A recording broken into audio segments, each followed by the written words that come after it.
आईने हिंदी के एक नए एपिसोड में आपका स्वागत है। दोस्तों, दुनिया आज क्वांटम रेडार की बात कर रही है। चीन, अमेरिका और यूरोप इस तकनीक पर अरबों डॉलर खर्च कर रहे हैं। लेकिन इसी बीच भारत से एक ऐसी खबर सामने आई है जिसने रक्षा विशेषज्ञों का ध्यान अपनी ओर खींच लिया है।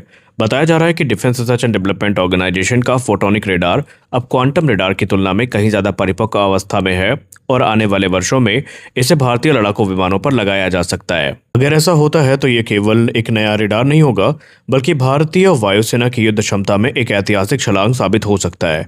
लेकिन आखिर फोटोनिक रेडार क्या होता है, ये एसा रेडार से कितना अलग है और क्या ये सच में स्टेल्थ फाइटर जेट को पकड़ सकता है, और डीआरडीओ इस समय इस तकनीक में किस चरण तक पहुंची है? आज के इस वीडियो में हम इन्हीं सभी सवालों के जवाब विस्तार से जानेंगे, इसलिए वीडियो को अंत तक जरूर देखिए। देखिए, पहले हमें रडार का महत्व समझना जरूरी है और आज हम जानेंगे कि ये रडार इतने इंपॉर्टेंट क्यों होते हैं। देखिए, आज किसी भी आधुनिक युद्ध में जीत केवल मिसाइलों या लड़ाकू विमानों से तय नहीं होती है। सबसे पहले यह तय होता है कि कौन पहले युद्ध को या कौन पहले युद्ध में दुश्मन को देख सकता है। जिस देश का रेडार पहले लक्ष्य को खोज लेता है वही पहले मिसाइल दाग सकता है, और इसी सिद्धांत को कहा जाता है first look, first shot, first kill. यही कारण है कि आज अमेरिका, चीन, रूस, फ्रांस और भारत लगातार नई रेडार तकनीकों पर काम कर रहे हैं।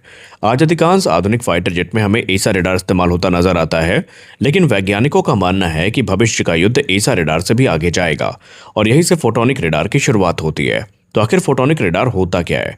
अब इसे आसान भाषा में समझते हैं। सामान्य रेडार पूरी तरीके से रेडियो फ्रिक्वेंसी इलेक्ट्रॉनिक्स पर आधारित होते हैं, यानी कि सिग्नल बनाना, उसे भेजना, वापस आने वाले सिग्नल को प्रोसेस करना, और इन सभी कामों के लिए इलेक्ट्रॉनिक सर्किट का उपयोग होता है। लेकिन फोटोनिक रेडार इस पूरी प्रक्रिया में प्रकाश यानी लाइट का उपयोग करते हैं, यानी इसमें इस्तेमाल होती हैं laser, optical fibre, photonic integrated circuits, optical signal processor. और यही इसकी सबसे बड़ी ताकत है, क्योंकि प्रकाश के माध्यम से बहुत बड़ी मात्रा में डेटा को बहुत कम शोर के साथ प्रोसेस किया जा सकता है, यानी रेडार पहले से कहीं ज़्यादा संवेदनशील हो जाता है। अब ये एसा रेडार से कितनी बड़ी छलांग है? आज भारतीय वायुसेना के कई आधुनिक विमान एसा रेडार का उपयोग कर रहे हैं, और एसा की वजह से एक साथ कई लक्ष्य ट्रैक किए जा सकते हैं। बीम की दिशा को तुरंत बदला जा सकता है और रिलायबिलिटी बढ़ जाती है। इसके अलावा जो दूसरे बेनिफिट्स हैं वो भी मिलते हैं। लेकिन फोटोनिक रेडार इससे भी आगे जाता है। क्यों? क्योंकि इसमें बैंडविड्थ कई गुना अधिक हो सकती है। ज़्यादा बैंडविड्थ का मतलब है बेहतर इमेज क्वालिटी, बेहतर टारगेट रेजोल्यूशन और बेहतर ऑब्जेक्ट सेपरेशन। इसके अलावा छोटे टारगेट की पहचान और सबसे महत्वपूर्ण, एक साथ बहुत अधिक टारगेट की ट्रैकिंग। यानी यदि आकाश में कई फाइटर जेट, क्रूज मिसाइल या ड्रोन मौजूद हो तो फोटोनिक रेडार उन्हें पहले की तुलना में अधिक स्पष्ट रूप से अलग अलग पहचान सकता है। और ये इलेक्ट्रॉनिक वॉरफेयर में भी काफ़ी बड़ा हथियार है। आधुनिक युद्ध में दुश्मन केवल हमला नहीं करता, वो आपके रेडार को अंधा बनाने की कोशिश भी करता है, और इसे ही कहा जाता है इलेक्ट्रॉनिक जैमिंग। यानी यदि रेडार जैम हो गया तो मिसाइल लॉक भी प्रभावित हो सकता है। और फोटोनिक रेडार की सबसे बड़ी विशेषता ही यही मानी जाती है कि ऑप्टिकल सिग्नल प्रोसेसिंग के कारण ये इलेक्ट्रॉनिक नॉइज और इंटरफेरेंस के प्रति अधिक प्रतिरोधी हो सकता है। इसका अर्थ यह नहीं है कि इसे जैम करना असंभव होगा, लेकिन सिद्धांत के रूप में अगर हम बात करें तो सिद्धांत ये कहता है कि इसकी प्रतिरोधक क्षमता पारंपरिक आरएफ आधारित प्रणालियों से बेहतर हो सकती है। और यही कारण है कि भविष्य के युद्धों में फोटोनिक रेडार को इलेक्ट्रॉनिक वॉरफेयर का एक महत्वपूर्ण हथियार माना जा रहा है। तो क्या ये रेडार जिसके बारे में हम बात कर रहे हैं, ये स्टेल्थ फाइटर को डिटेक्ट करने में सक्षम होगा?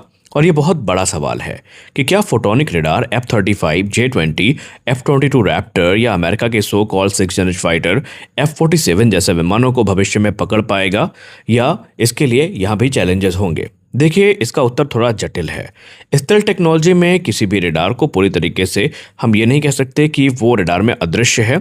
उसका उद्देश्य केवल रेडार क्रॉस सेक्शन को कम करना होता है। यानी स्टेल्थ टेक्नोलॉजी का मेन प्रयोजन है विमान के रेडार क्रॉस सेक्शन को कम करना। फोटोनिक रेडार की सबसे बड़ी बात यही है कि फोटोनिक रेडार की बैंडविड्थ और हाई सिग्नल जो फिडेलिटी है, ये कमजोर रेडार रिफ्लेक्शन को बेहतर ढंग से पहचानने में मदद कर सकती है। इससे स्टेल्थ एयरक्राफ्ट की डिटेक्शन की जो संभावना है वो काफ़ी बढ़ सकती है। लेकिन इसका मतलब ये नहीं है कि स्टेल्थ टेक्नोलॉजी समाप्त हो जाएगी। ये केवल डिटेक्शन को बेहतर बनाने की दिशा में एक कदम होगा। अब यहाँ पर सवाल ये आता है कि क्या ये क्वांटम रेडार से पीछे है या क्वांटम रेडार से आगे है? अब हम बात करते हैं उस तकनीक की जिसका नाम सुनते ही लोग सोचते हैं कि यही तो भविष्य है, और वो है क्वांटम रेडार। सिद्धांत रूप से बात करें तो क्वांटम रेडार बेहद शक्तिशाली माना जाता है। ये क्वांटम एंटेंगलमेंट और क्वांटम इल्यूमिनेशन जैसी तकनीकों पर आधारित होता है। लेकिन यहीं से शुरू होती है इसकी सबसे बड़ी समस्याएं। पहली समस्या ये है क्रायोजेनिक कूलिंग।